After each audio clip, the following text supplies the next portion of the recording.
bukan cuma kota besar di Jawa Timur, tapi tempat di mana keberanian benar-benar hidup. Dari kota inilah semangat perjuangan 10 November lahir, sampai akhirnya Surabaya dikenal sebagai kota pahlawan.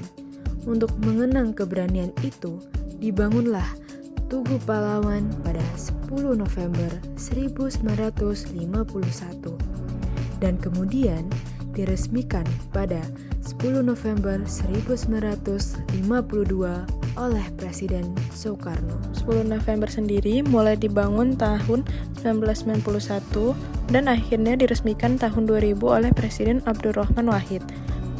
Bangunannya unik karena letaknya ada di bawah tanah sedalam kurang lebih 7 meter dan bentuknya seperti piramida kalau dilihat dari atas. Aksesnya juga sangat terjangkau, harga tiket masuk hanya Rp5.000 untuk umum dan pelajar maupun mahasiswa cukup menunjukkan kartu pelajar atau kartu tanda mahasiswa untuk masuk secara gratis. Museum ini dibuat bukan sekedar tempat menyimpan barang sejarah, tapi sebagai ruang edukasi untuk generasi sekarang agar tetap ingat dengan perjuangan yang terjadi di Surabaya. Pengunjung bisa melihat lukisan perobekan bendera Belanda, koleksi senjata yang digunakan saat perang, radio milik Bung Tomo, hingga diorama pertempuran yang menggambarkan suasana perlawanan saat itu. Setiap sudutnya seperti mengajak kita kembali ke masa di mana kemerdekaan benar-benar diperjuangkan.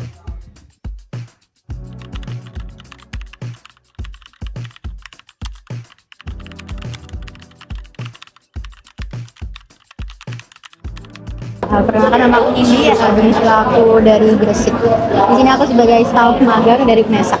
Di sini tahu nggak proses pengumpulan benda-benda bersejarah dan dokumentasi di museum ini? Kalau benda bersejarah yang aku tahu itu kayak senjataan di lantai 2 itu koleksinya dari Kodam Brawijaya.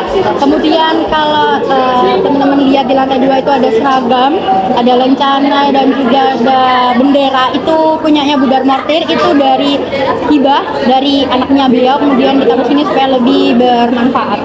Di sini mungkin ada harapan buat generasi muda seperti kita ini, bagaimana? Kalau harapan aku kepada generasi muda adalah supaya tidak melupakan sejarah, karena bangsa yang besar adalah bangsa yang tidak melupakan sejarahnya. Jangan merasa kalau sejarah itu membosankan, karena sebenarnya sejarah itu polanya berulang. Agar kita tidak mengulangi kesalahan-kesalahan di masa lalu, maka kita harus belajar dari sejarah seperti itu.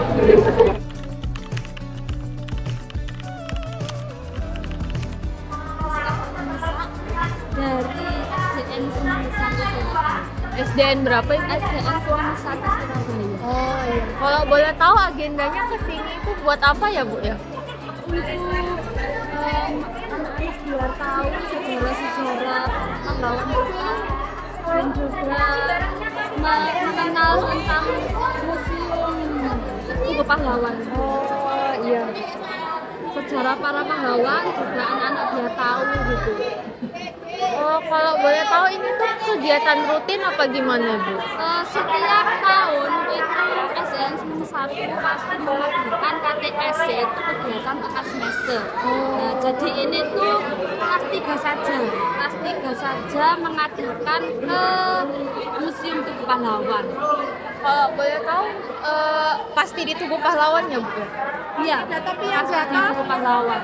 Kalau boleh tahu kenapa, Bu, milihnya tempat di Tugu Pahlawan ini? Ya karena memang sini kan juga favorit untuk mengenang Surabaya ya, Bu.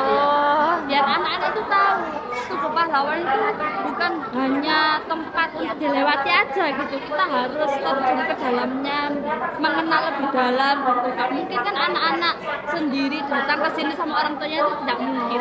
Makanya kita dari sekolah, beserta guru-guru mengajak anak-anak untuk KTS ke sini.